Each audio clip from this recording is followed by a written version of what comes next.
I wanted to do a play about the American century, and I wanted to do a musical. And I wanted to do a serious musical, and so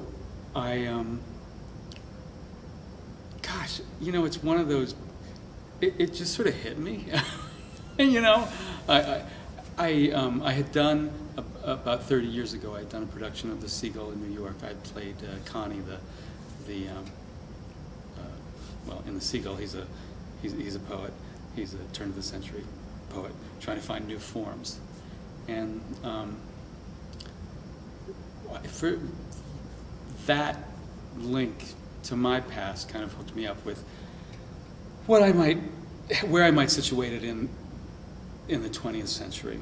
And I felt like 1959 was the point where it contained in 1959 was all the previous century, and then the germ for what we were going to hit for the next, well, through today, really. And so I love Chekhov. I mean, my previous musical was Moscow, and I thought, what the hell? Let's go to The Seagull, which frankly I know better because I've been in it than I know it from the inside better than Three Sisters and Uncle Vanya. And plus, what's so wonderful about The Seagull, and what I remember from performing it so much, is that clash of generations between the sort of over-conventionalized, or according to our young hero Conrad's point of view, the conventions of the theater, and of the literary world, and then trying to break those conventions and experiment and find new ways of expression to express new ideas. And so that was how it came to be.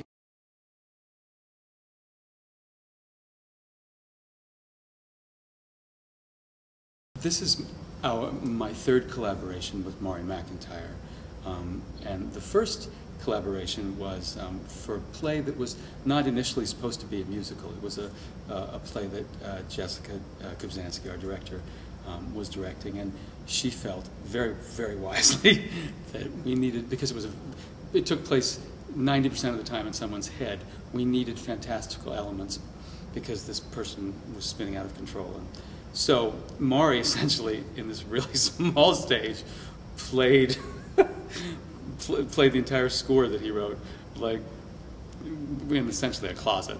And I had written some sort of poems and some jingles and some nursery rhyme type things, and he musicalized all of those. So he was dealing with a piece that I had never even intended it to be musicalized. He was musicalizing it. And when we came to do Moscow, which is based, it's three men trapped in a theater for eternity, forced to do Three Sisters. When we were approaching that, clearly I had meant it to be a musical, and I thought at first, well, when they're in Three Sisters mode, they'll sing, and Maury will musicalize that, and I'll take passages from Three Sisters and I will lyricize them, and then Maury will write the music. And then we got to realizing, well, that's fine for part of it, but when the characters talk about their inner life, then we want to musicalize that as well, which will require an entirely different idiom. And so again, it was though starting with me writing the lyrics, and then Maury fitting the music to the lyrics, and then